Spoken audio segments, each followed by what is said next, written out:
Good evening, everybody. Welcome to Freakin Friday's Songwriter Showcase session. My name is Nicholas Kazonis, and this is RegionBuzz219's Friday session with Mr. James Gedda. How you doing, buddy? Good to see you. Yeah. Thanks for having me. Absolutely. So this is our third one of these. As many of you have probably seen, we had Jordan Miller, we had Mr. Frank Rivoli, and of course, Rich Jennings was also joining us on that session, doing some of the questions and just interacting on the couch and that sort of thing. But today is just me and my good old friend, Mr. James Gedda. It's going to be fun. I haven't seen you a little bit. I've been really excited to work with Region Buzz. I've never met you. I've never worked with you, but I've heard good things. So as you guys know, James is here every other Monday doing live streams of some covers and trying to just get some content out there. But today we're going to take a little bit deeper look into James's heart, his soul, and we might even ask him to unbutton one extra button on his shirt. I can do that. So we can. There we so go. we can really get down and dirty into some of the. Now this video will do great numbers. Yes, yeah. We're gonna see how many followers we get on this one. Yeah. But really just want to kind of let everybody get to know. You know, I've heard some of these stories. Some of us, as musician friends, have heard some of these stories about these songs, where they come from. We all know you're a great songwriter, but we want to get to know it from, from the horse itself, so to speak. So one great thing that I've always really loved is you kind of have your own unique style comparatively to most people here in the region. Why don't you talk about, how you kind of came up, who you kind of like model yourself after, and who's some of your inspirations and that kind of thing. Okay, well, you can tell just by listening to my voice that, and the way I sing, certainly grew up listening to a lot of old country and stuff like that. And as soon as my voice dropped, Johnny Cash was like naturally became one of my favorite singers because he was one of the ones I could emulate the best. And this even before I was like singing much recreationally at all. But then like my senior year of high school, I got a guitar for Christmas that year, and then just started learning just all the Johnny Cash songs I could between that and like going into my freshman year of college, because I didn't know you could just change the keys of songs. Yeah, I don't think any of us did. And we were like, for me, I was like, "Do you have the time?" Yeah, exactly. So I was like, I was wishing I could play, like Hank Williams and stuff that was set higher up, but I just, especially back then, my voice was all low end. The upper end of my register and stuff I've had to work at over the years. This stuff I could do this all day. I used to talk like this to scare customers at Walmart. That's funny. Yeah. But, did you want 1 pound or 2? Right, exactly. Yeah. But then in college is when I really started falling in love with like singer-songwriters. Like Chris Christopherson was like the first big one, and Townes Van Zandt and Guy Clark and Steve Earle and John Prine, folks like that. And I would just fall down these rabbit holes every year or so of like finding a new songwriter and doing a deep dive on their stuff and learning a bunch of their songs. And then that would inevitably inform my own songwriting. And that's kind of how it's come out. I know I got a nostalgic sound, but I got my own stories I want to tell. Yeah, and I think that's something that's really cool about. That caught me the first time I ever heard you play. You came out to one of my White Rhino open mics. It's the first time I got to meet you and really hear you play and let you do your set. And it was interesting because I was like, oh, I don't really know what this guy's gonna play. Yeah. And then all of a sudden I hear this, like this beer barrel, like in the chest, sledgehammer against the walls, like sound. And I was like, holy shit, this guy's got a voice. Yeah. Thank you. My mother gave it to me. Yeah. Sorry, Mama. But I just remember like hearing it and I was like, wow, this guy's caught. Now you caught me, now keep me, And what caught me was what caught me was the voice, but what held me and hooked me was the stories. I appreciate that. Thank you. And it's cool because it's got that classic, country, folk, Americana vibe. Whatever we want to call it is what we call it. I always suck at like talking about genres and stuff like that. It's muddier than ever these days. Oh yeah, but it was cool because I don't typically listen to that stuff, Right. but I was drawn in. Yeah. And I wanted to. I've been wanting to do this kind of session Mm-hmm. at Region Buzz here for a while, Yeah. and with my own personal schedule and stuff. But now with COVID and my schedule's kind of died down, and I've been really focusing on trying to build this place up. I was like, Yeah. I think that it would be a really cool thing to start this. So Yeah. you were like, one of the first people that I reached out to, and we figured out the date, and here we are. I appreciate it. Yeah. You've helped me a lot over the years. It's I Likewise. recorded my first EP here at Region Buzz on that guitar. I Oh believe. yeah, it was on this guitar. My Thick as It was a Thieves little EP. nicer then. Available on Spotify and Apple Music, and the last physical copies, I believe, are in circulation at Tom Lounge's Record Bin in downtown Hobart. Tom Lounge is great. Yeah, love that guy. And then, I probably got the record for Boulevard Sessions. I feel like Probably. I think I've done like 3 or 4, and I always enjoy them. Yeah, you and Jordan Miller are pretty close. Yeah. That's for certain. Yeah, well, That's I gotta make sure I stay ahead of them then. That's but it's funny talking about when we first met.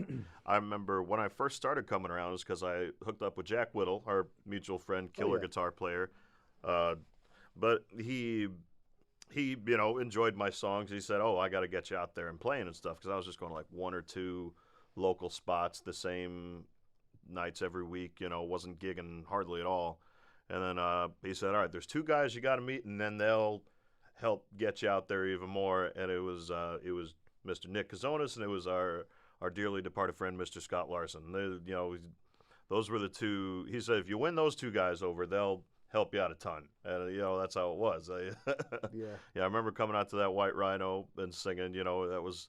Even though White Rhino was a giant bar, those open mics always felt kind of intimate because it was really just the first like 4 tables kind of listening, What I always tell people are like, "Oh, it's just like a bar crowd, right?" And I'm like, there's something special. There was something special about Monday nights because it was really about the songs. Yeah. And it was about the performance of interacting with a very unique listening group Yeah. there. There was definitely some older folks there that wanted to hear certain things, but then there was people that would come out every other week, every 2 weeks, but they were like there to listen to songwriters. They weren't there just to hear someone sing and play, Right. And we definitely had some cases where it was just like, I was trying to like mix things up, and I was trying to be very politically correct, and I was hiring like 1 female a month and that sort of thing. And some of the female singers didn't necessarily write songs, but Yeah. there was definitely some cases where people were just really infatuated with like the songs, and they'd step off stage and people were like, "Do you have a CD or a T-shirt or whatever?" And it was just a lot of fun. Yeah, it was. I missed those days. Yeah. Excuse me. But yeah, so I'd like to maybe play our first tune for them tonight. Yeah, let's do that. Which one did you want to start with? Let's start off with "Never Play the Ryman." That's Okay. Why don't we talk about that real quick? And Okay. what's some of the backstory behind this one? So this one actually has a lot of my songs. The backstories are kind of muddy, like in terms of where they directly came from, and how long certain lines have been sitting in my back pocket or whatever. This one was maybe a couple of years ago now. It was around Christmas time. It was like the week of Christmas, and I always get in a bad mood around the holidays anyway. And I was just driving around. I think I had to pick something up from Strax for my mother's cooking. And I was listening to the Old Crow Medicine Show. Had just put out a live album from the Ryman, and just they're a killer band. But then the live atmosphere and the energy of that room was just all through that album, and especially when they get to the last song they do is Wagon Wheel. It's like their big hit, and you can hear everybody in the crowd singing along with them to every word of the song, and it just there's just an infectious energy to it, and it's probably my favorite performance of that song by anybody. But then it just hit me the wrong way. It just felt like Instead of excitement, it was like, oh, I'm never gonna get there. Yeah. It was like, especially it was like defeat. Yeah, it felt defeating in a way, and it's all a mental thing. Nobody has said worse things to me, especially about my music, than I say to myself when I'm in a bad way. And it was just the kind of thing where it just felt more out of reach than it usually does, And so I went home. I You know, it's kind of just locked myself in my room, picked up the guitar, and just put it all down. And it started with the idea that, like, oh, I'm never going to play the Ryman. And, you know, as I finished writing it and made some edits and stuff, you know, it's at this point, it's almost more of a reverse psychology sort of thing, you know, because I love the song and people seem to really dig it. But now it's almost more just like I want this song to get in front of the right ears at some point, as if daring, you know, whoever books for the Ryman or the Opry or whatever, go, all right, let's get him up here. Yeah. You know, just I'd love to be proven wrong on that one. I have a video of this song. It's not recorded yet. It's definitely going to be on a future project, but I have a video of this I'm really proud of with our friend Mr. Stephen Jude playing on violin. Oh, yeah, that was great. And Yeah. go ahead and shout out George. Oh, yeah, George Nix, the Lakeshore Studio 4. Great video work, does you know, a lot of stuff around here. And I got lucky. I've known the guy since we was like 6 years old, so he always That's great. helps me out. But he does killer work, and yeah, the video turned out so good. Just a beautiful morning out in his back porch, just greenery surrounding us, and Stefan brought out his nice violin, not the one he brings to bars, like his really nice one. I mean, that one's really nice too, but this one, as soon as he took it out of the case, You're like, holy mackerel, where'd I that was like, come what from? is that? And he just was like, just the first time he drew the bow across the strings, I could hear the wood in it, and I was like, oh, this is going to be a good time. And yeah, that video turned out really well, and I really enjoyed that one. yeah, this song is definitely one I'm pretty proud of, and want to get to a point where I can get people to give me money for it. That's I'll get that at some point. Well, here is, what's the title? Never Play the Ryman. Never Play the Ryman.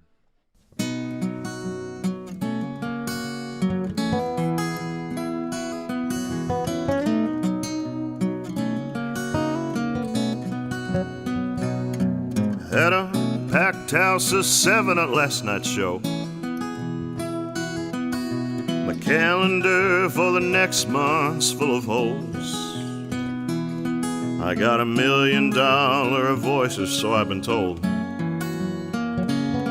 I won't be playing with the band for a little bit. They're making better money with their own gigs. All my other friends are buying houses and having kids. I may never play the Ryman, I'll just sing for tips and drinks. And I may never make the big time like my grandma used to think. And I may never play for thousands on some big old stage. But I'll be damned if I ever act my age. 'Cause I dream big while living small. Short on gigs, gotta make some calls. A lonely fail if I don't try it. A lonely live till I die. I'll only live till I die. Pick it, buddy.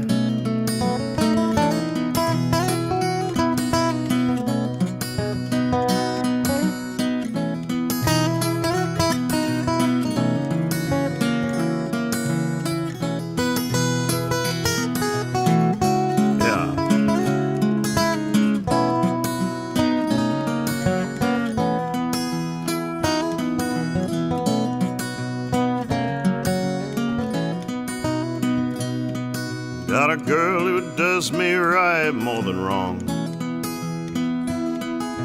Her love makes a weak man feel strong. One of these days I'll put her in a song. Could you tell me where a fella might grab a beer? Play guitar and sing and shed a tear. Maybe this year will be my year.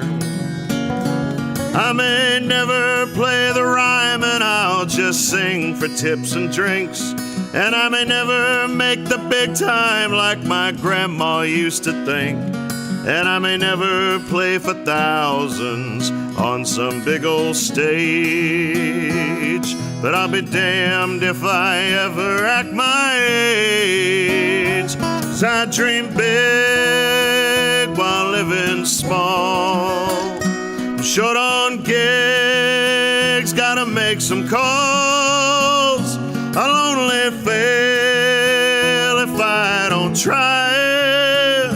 I'll only live till I die. I'll only live till I die.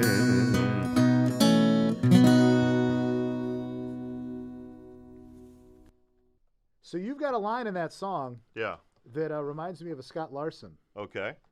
Was that intentional? Which line? Depends. So sing the hook real quick for us. Play it again. Oh, yeah. Let's see. I'll never play the rhyme, and I'll just sing for tips and drinks. And I may never make the big time like my grandma used to think. I love that line, by the way. Yeah. Keep going. And I may never play for thousands on some big old stage, but I'll be damned if I ever act my age. 'Cause I dream big while living small. That one right there. Yeah? I think that's a, was that after or before? This was after. This was after. Yeah, I don't know. I don't think it was one. It was probably not conscious, but, yeah. dream big while living free. Oh, yeah. See, I think of, when I listen to stuff, I try to listen to, and this was something I was going to ask you actually going into it. It was, when you listen to songs, do you try to take something from, like when you're looking at a song, like how do you do it? Now, some people will say, like, do the lyrics come first? Does the music come first? So I guess I'll ask that one. Does the music come first, or do the lyrics come first, or is it just kind of a culmination of whatever? I'm primarily a words-driven guy, but words themselves have kind of a natural rhythm to them. You know, like, I was a English major and stuff in college, so I've studied about this stuff a lot, but like the stressed and the unstressed syllables of words, like how you hear about the old sonnets would be, stressed and unstressed, gives it a bouncy rhythm. Shall I compare thee to a summer's day? That kind of stuff. And it's usually, it's not quite something I put that much thought into, but just while I'm coming up with words, because I am usually a words first guy, a melody or at least a rhythm of it will suggest itself. Not necessarily like a chord progression or anything like that, but how the words should go, and especially concerning the type of feel I'm going for with the song, because a lot of times I'll approach a song and I'm like, okay, I have this hook or I have this little couplet written down, and I think I want it to feel like this. And, between those two things, it usually informs the melody and the progression and things like that. So do you use like foreshadowing techniques in say like the harmonic approach, so the chordal approach, but like if it's talking about like maybe a darker line, will you try to make sure you're using a minor chord over that, or is that not something that you're necessarily cognitive of? It's not something I consciously think of. Okay. I probably sometimes without thinking about it. It's but it's more just like where I feel like it needs to go. Or sometimes if I've written too many songs with the specific chord progression line in it, I'll try and come up with something else, and like even if it's kind of thing where, nobody is going to come up to me in the middle of a show and go, hey, you played 2 songs in a row that went 4-5-1 minor 6. Nobody's Unless it's gonna, me. No. Yeah, right, or things but I do try and steer clear of falling into those kind of easy progressions. It's a lot of my stuff's not the most intricate, but at the very least, song to song, I try and keep it different. What I love about yours is it's not. I'm such a musically driven person. Typically, when I'm writing, that the music comes first. Yeah, naturally, it comes first. I would say 85% of the time. But then I utilize the music and what I was feeling, and then I apply words to it. And Frank Rivoli, who was on last week with me, which Frank fairly well. Yeah.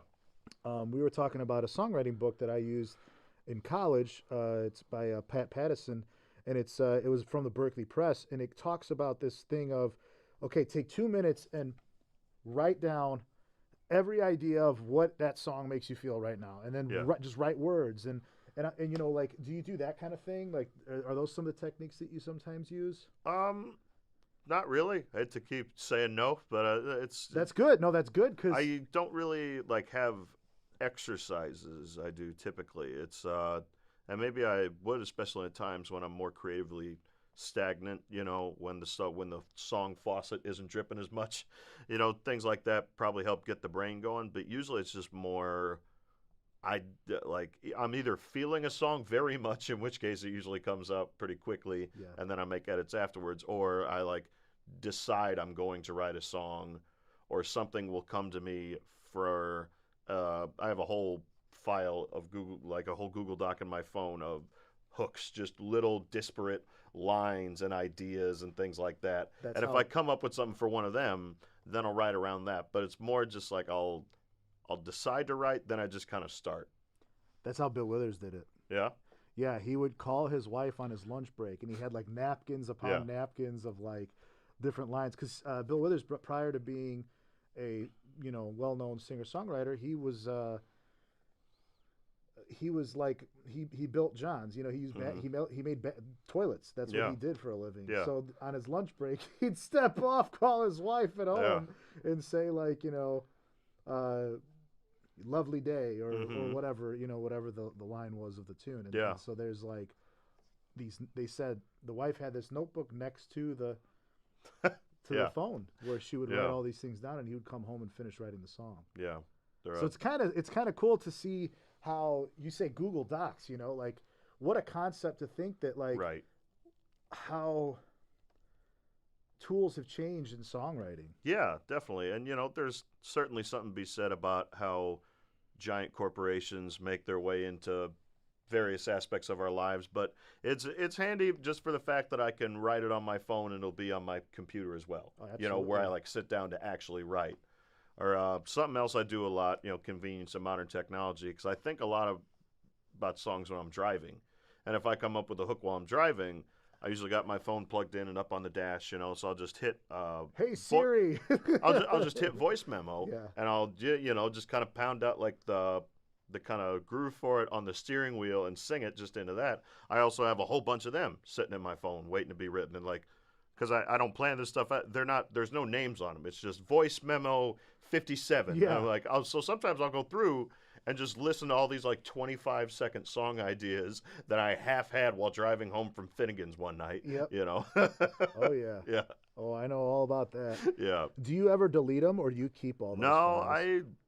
I don't delete, even if I don't think I'm gonna get back to it. Just I feel like that's jinxing myself for something. Even like if you've used it and you've written a song about it, like you still will keep it. I keep it. Yeah, sometimes even just for like record keeping purposes, because sometimes, especially for songs I grow fond of, the children you love more than some of the others. Yeah. I'll go back and I'll listen to like, oh, let's hear what this sounded like when it was just like a voice memo. What was like the core root idea of this one and the changes it took. That brings up my next point is like, do you ever look at something that you've written in the past and say like, damn, I got better, Yeah. or yeah. like, damn, that came out really nice on the first track. I don't play a lot of songs from my college days. That's there's a few I've brought kind of out of retirement from some of my younger years, but a lot of that stuff that's just shuffled away, left for if anybody ever decides to dig that stuff up out of curiosity. They're in for some stuff. I'm kind of glad MySpace doesn't work anymore, because man, I had some stuff on my music MySpace. I got lots of reasons why I'm happy MySpace don't work out anymore. Yeah, that was. Do you remember what it was like though? You have a music MySpace. You can just put songs up right there. Instantly upload them or whatever. And man, I had some dog shit songs. Yeah. when it was just raw emotion and like not a lot of discipline to the writing, and still, figuring out a lot about music and progressions and things like that.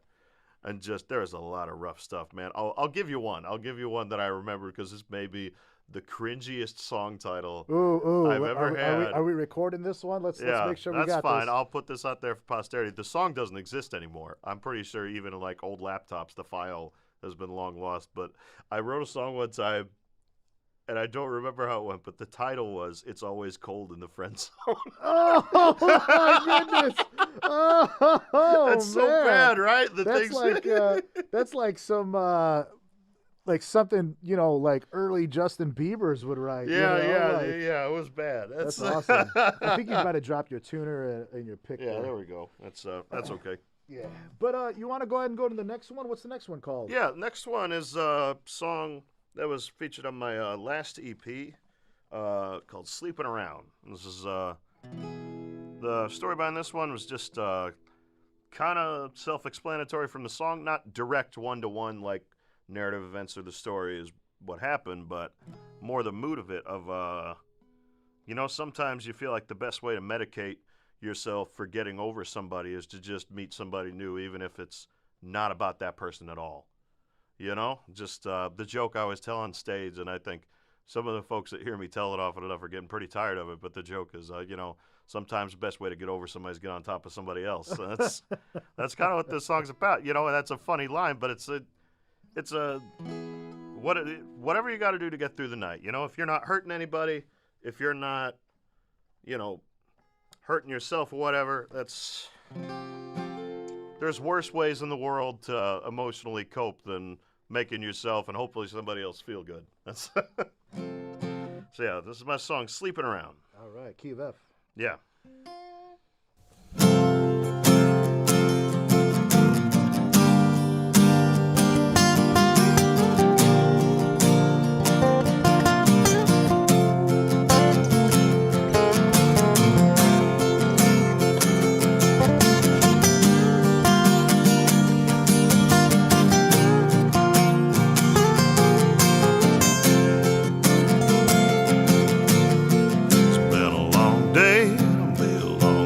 Too. They've all been long and they've all been hard since you took a familiar drive to a familiar house. The lights are on, but they'll soon be out. She opens up the door, says, "Babe, where you been? Been too long, you gotta kiss me before I let you in. I know the dance, I know all the steps. It's been hard to feel like a man ever since you left. Sun laying in a bed, I'm thinking of you, and we're doing all the things that we used to do. I wish that I knew how to make it right. In her eyes and I see yours, and I'm kissing you and my lips touch hers. I make love to your memory every night. Though you're gone, no, it's wrong. Gotta find a way so the long nights ain't so long. I'll make mistakes, I'll do what it takes. Sleep around till I can sleep alone. Make 'em hurt, buddy.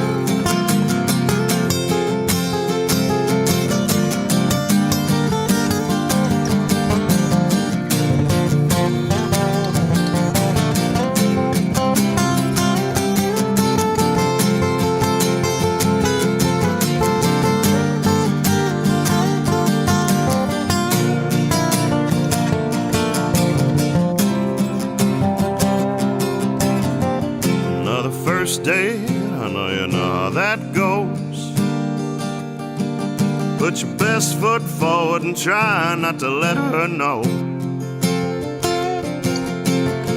Put on a happy face, so I'm hurting inside. You've still got my heart, but I've got my pride.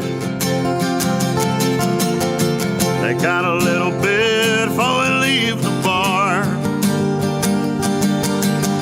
Make out a little bit more and we get to the car. She looks up and asks, "Will you follow me home?" I sure as hell shouldn't, but I don't want to be alone. So I'm laying in a bed, I'm thinking of you. We're doing all the things that we used to do. I wish that I knew how to make it right. I look in her eyes and I see yours, and I'm kissing you when my lips touch hers. I make love to your memory every night. Though you're gone, oh, it's wrong. Gotta find a way so the nights ain't so damn long. I make mistakes, I'll do what it takes, and I'll sleep around till I can sleep alone. I'll sleep around till I can sleep alone.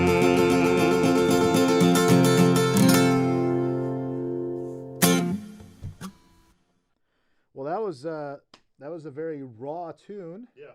And it's very, you know, here I am right on the chest, right? And one thing about your songwriting, that's one of the things that really catches me is, do you ever feel, like for me, when I first started songwriting, I was very, I would like bury the meaning of the song so deep that I wanted it to be interpreted by everybody on to where they could reflect on it and be, connect with it in their own way, which was purposeful in that way. But it was also, if I'm being brutally honest here on camera, it was also because I was kind of nervous about what people would say or think when I first started out, you know? Yeah, that's Did you ever go through that phase? So honestly, not really, because I've always been kind of a heart on my sleeve kind of guy anyway, you know, just in terms of conversation. You know, if we're meeting up somewhere and something's wrong with me, you'll be able to see it on my face.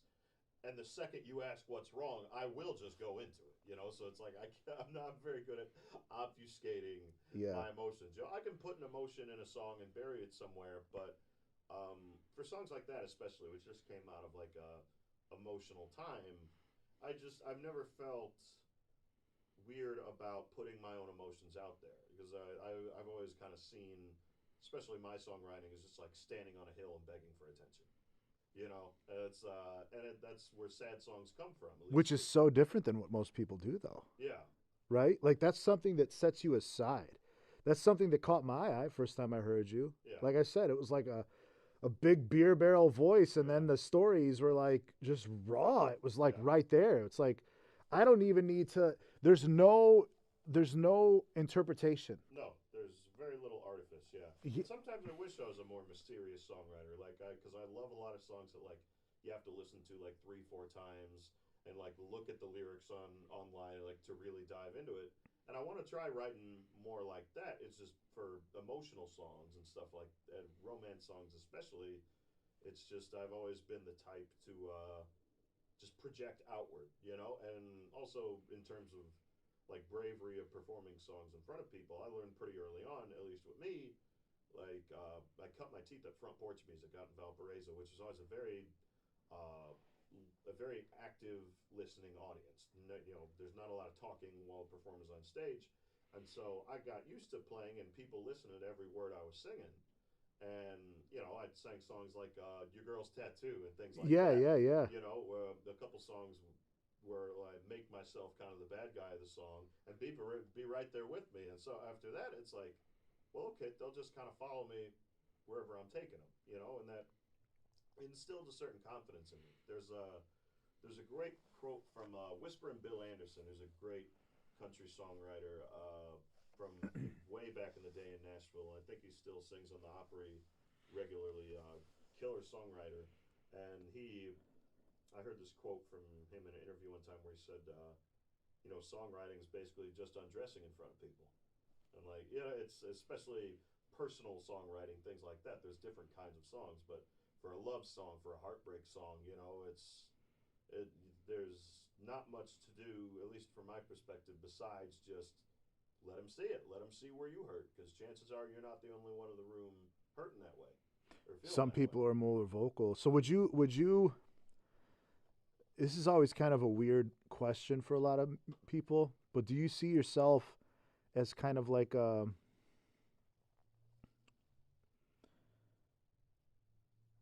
example for others to like live No. their life through that? No. See, and that's interesting because we don't see it that way a lot of times, but Yeah. but when you have those moments of those kinds of shows or open mics or where someone really connects to the music, Yeah.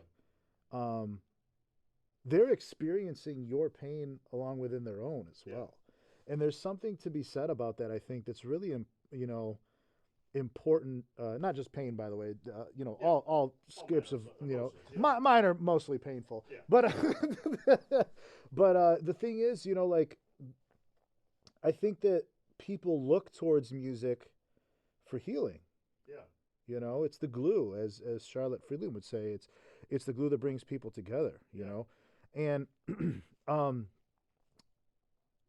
so you don't see it that way. You're like, no, I'm just writing some Well, no, songs. I know my songs have helped people, and or connected with people in various ways, and I'm always happy to hear when that does. Absolutely. That's just never my intention.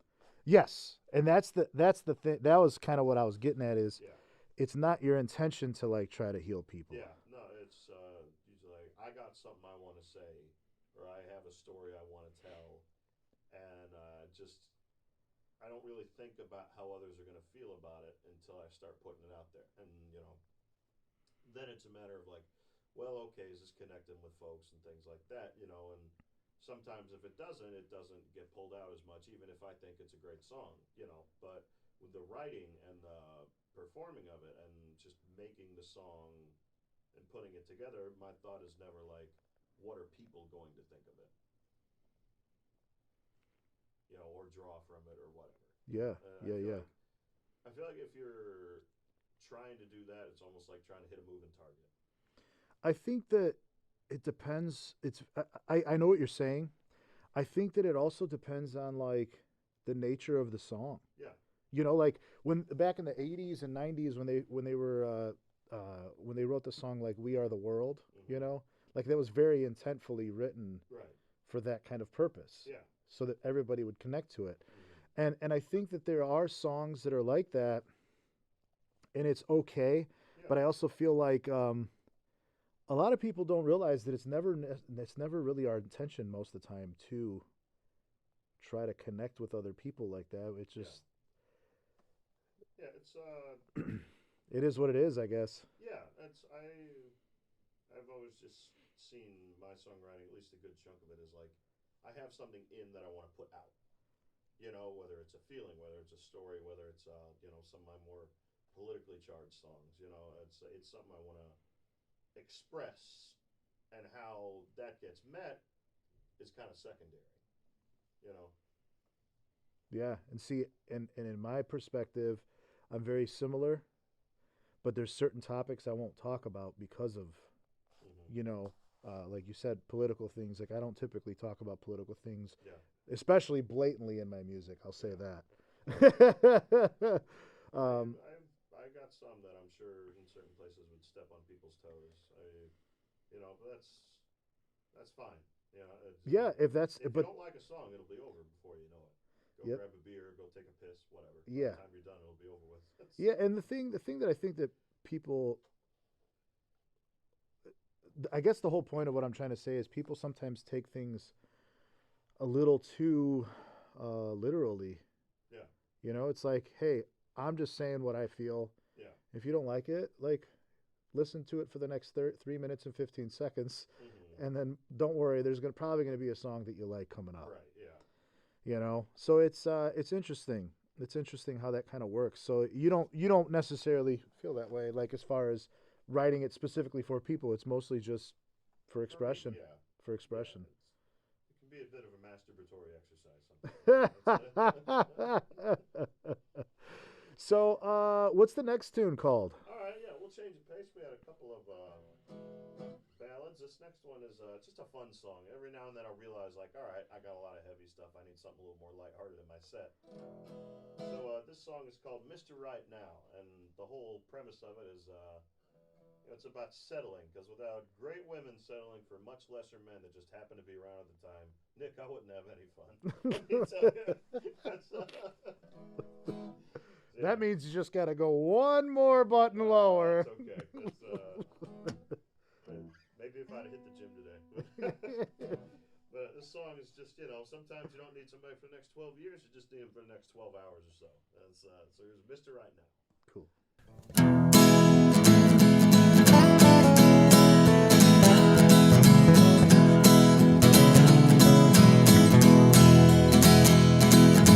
Can't say I'll be the best of your whole life, but sugar, I'm the best you can get tonight in this dive, in this one-horse town. I know my way around a kiss and I look okay. My hair's been cooperating with me today, so what do you say? Let's turn this night around. I'm Mr. Right Here, I'm Mr. Right Now. Mister, let me get us 2 more beers, dear. We'll talk this whole thing out. I'm not Mr. Next Year, but I'll be Mr. Next Round. Sugar, you got Mr. Right Here, right now, right now.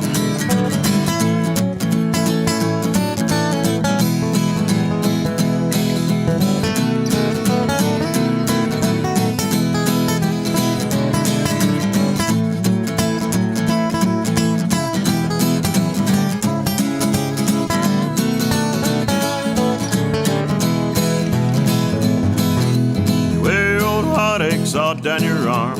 I'd take mine and bake them into songs, but they're still there, and I'm still hurting too. So let's drain these bottles, get a few more to match. I'm not the best horse, but I'm the one you can catch. So take hold of me, and I'll take care of you. I'm Mr. Right Here, I'm Mr. Right Now. Mister, let me get us 2 more beers, dear. We'll talk this whole thing out. I'm not Mr. Next Year, but I'll be Mr. Next Round.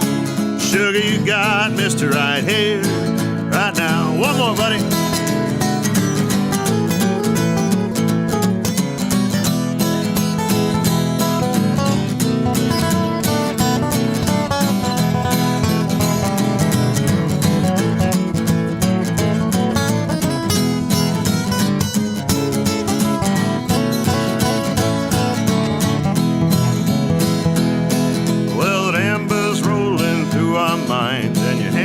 Closer to holding mine, and you ain't checked your phone since 10 p.m. Well, you're keeping your story a mystery, but I know there's gotta be a why and a he, so don't worry, girl, you'll forget all about him. I'm Mr. Right Here, I'm Mr. Right Now. Mister, let me get us 2 more beers, dear. We'll talk this whole thing out. I'm not Mr. Next Year, but I'll be Mr. Next Round. Sugar, you got Mr. Right Here, right now. I'm not Mr. Next Year, but I'll be Mr. Next Round. Sugar, you got Mr. Right Here, right now. I love the title of that. Yeah. Yeah. That's a lot of fun. Yeah, I needed a fun one. There's some lines in there I really like. I'm not the best horse, but I'm the one you can catch. And when you looked at me, I knew that was one of those lines. Yeah. Or definitely. Sometimes even on stage or whatever, if it's the early days of a song, I'll look over to see if anybody who I'm playing with to see who notices. Yeah. So what's the future looking like? I know with COVID things are kind of gig-wise are kind of weird, but what other kind of things are you working on right now? Are you working on new material? I've been in a bit of a writing slump lately. Honestly, I haven't written anything new since maybe November. So I've got half songs. I've got pieces of I've sat down to try and write stuff. I've tried to do a bit of co-writing here and there, but I'm gearing up to put together a full band, full album thing, 11 tracks, full band on them. I got scratch tracks and demos made for about all the songs. It's just getting the musicians together, finding the right place. You know, I got Believe me, I know. Yeah, yeah, for sure. But I'm super proud of my acoustic EPs. You know, and you know, still one of the things I love most about music, especially like strong songwriting, is just the songwriter and a guitar.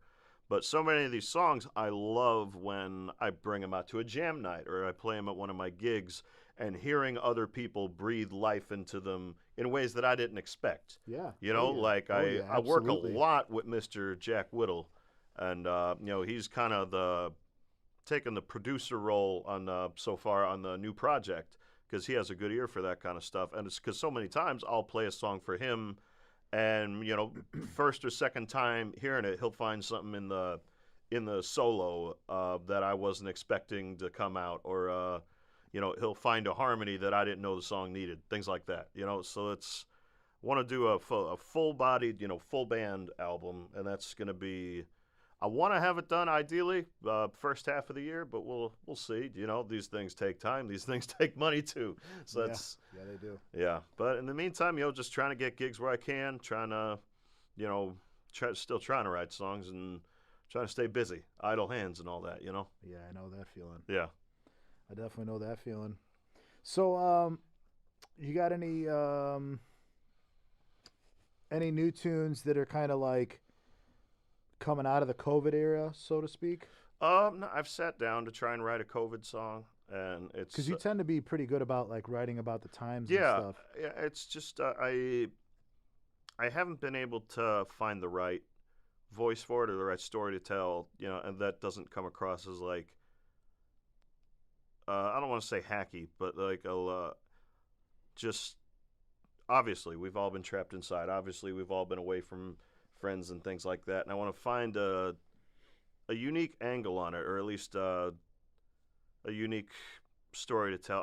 I haven't found the right take on it yet. I've been hunting for it. I did have a song, an idea for a song. I still got to flesh out about when on the 6th of January, when all the riots were happening at the Capitol over the election certification and all that, and everybody had their hands on their heads saying, "Oh, this isn't who we are. This isn't who we are." And probably sitting on your couch eating Doritos, saying, "Yeah, this is exactly who we are." Yeah. So the premise of the song, and I'm gonna put this out there, the kind of the hook of it I've come up with so far is, "This is who we are. This is who we've been.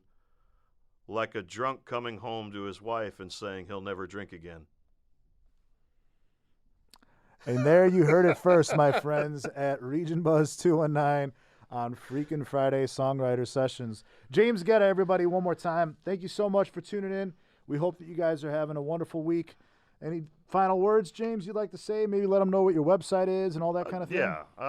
First of all, pleasure to see you again, my friend. It's been way too long. It's been a while. Yeah, I've been in hiding.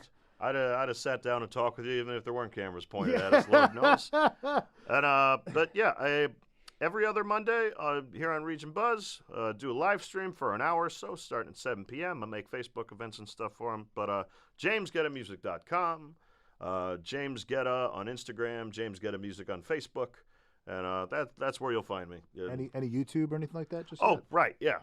Yeah, that's YouTube's the one I'm worst at promoting. That's just youtube.com/James Gedda. Cool. Awesome. Yeah, thanks for having me, brother. Yeah, thanks for being here. We will definitely do it again and talk about some new topics next time. And we'll see you again next week. And be on the lookout for who our next guest is. Love you.